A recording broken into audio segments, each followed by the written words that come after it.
Nosaltres som el Sindicat de Manters.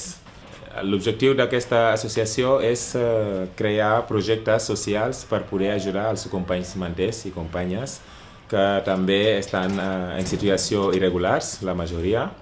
Aquest local nosaltres vam entrar des de fa un any. És un espai propietat de la Caixa, però sí que hi ha una cooperativa que es diu SOM que està interessada en comprar aquest espai. Hay una intencionalidad y es que la Caixa lo que pretendía era desalojar simultáneamente todos los colectivos que forman parte de esta nave. Formo parte de la colectiva La Caracola. Lo que hacemos aquí es, sobre todo trabajamos con mujeres en situación difícil, que quedan excluidas del acceso a la vivienda, que quedan excluidas del mercado laboral, pues aquí son acogidas. De cop i volta pues, et diuen ara hi ha un desnonament, ara no. Teniu fins a X temps.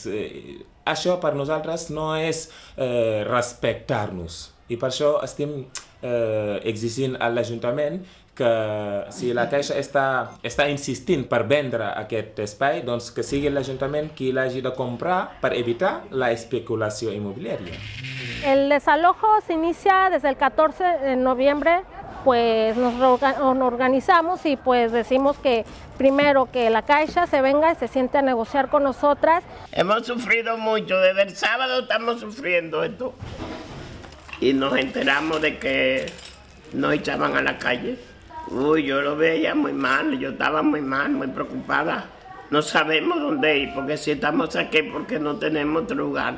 Lo més important no és només perquè les persones dormin allà. Fer alguna cosa social, un projecte, una cosa important pel nostre barri, però no que es quedi buit o que vinguin els narcotraficants. Y lo que nosotras reivindicamos básicamente es que no vamos a aceptar un desalojo violentamente por parte ni de SOM Cooperativa ni por parte de la Caixa, que ha sido la que ha metido presión y terror. También demandamos al ayuntamiento que se haga cargo de esto, que venga y se siente a negociar con nosotras.